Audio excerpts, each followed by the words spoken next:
Voice of Conscience. Redemptive Work on Earth. BD0932 from May 27, 1939, taken from book number 18. Let this be a warning to you that you should pay more attention to the voice within yourselves, for it is the demands of the world which drown them out, and in the world's affairs you pay no attention to the divine demands which are revealed to you through this voice.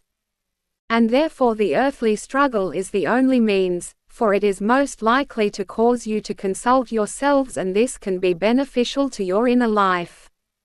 But in constant listening to oneself lies an exceedingly great blessing, and this contributes immensely to self-improvement, for the human being seeks to give an account of all thought and action and to bring it into connection with the destiny imposed upon him.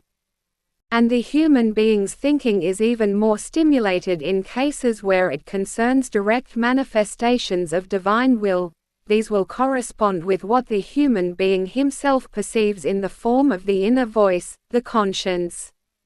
Every right-thinking person will have to affirm these announcements where they are guidelines which every person should accept and follow.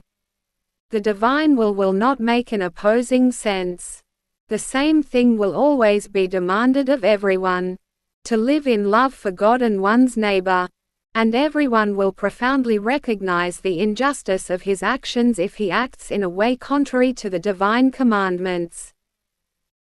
The large community of those who work to save erring souls are in closest contact with the eternal deity, for in order to be able to participate in such work of salvation it is necessary that they, to a certain degree, have also become partakers of the blessings of the act of salvation, and that they have already found the path to God, that they, for their part, are now in full realization, thus that they are fully conscious executors of the divine will.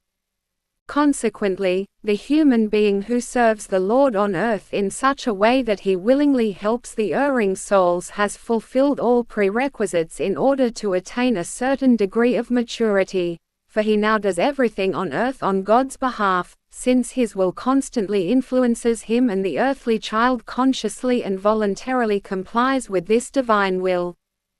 And thus it will be understandable that all paths have to be taken as is good in order to be able to be redemptively active, but that the human being's free will has always been a prerequisite before God's will takes hold of it, and therefore the human being is certainly outwardly active as a human being but always on behalf of the Lord, and therefore everything he undertakes in order to serve God and have a redeeming effect will be blessed. All the powers of heaven are at such an earthly child's disposal. And if the spirit of the latter has set the unification with the eternal deity as its aim, then it will certainly achieve it, for it may only want to, and its will is, as it were, God's will which no obstacle can oppose. And everything will obey his will. And again the question arises for the human being as to which office the eternal deity has given to the human being whose task it is to have a redeeming effect. And it cannot be sufficiently pointed out that every activity achieves redemption, which is love in itself.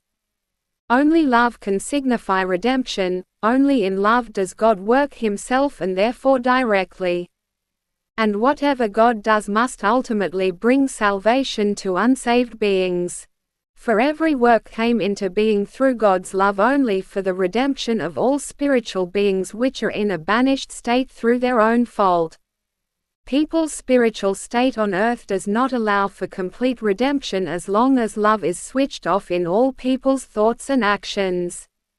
But conversely, a person who has completely become a lover can have a strong redeeming effect on his surroundings through mental influence.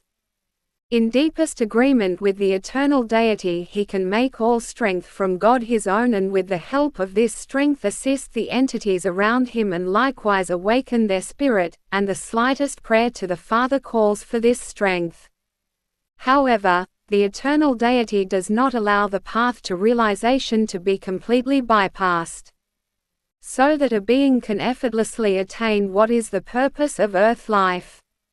The will to do what is right must determine the human being to abandon himself to the work of the deity so that the power of God can then express itself there precisely through the earthly child which is active in love and destined for the redemption of erring souls, which is preformed for this purpose and chosen by God to successfully meet the spiritual adversity on earth and to rule over people for the blessing of its ministry.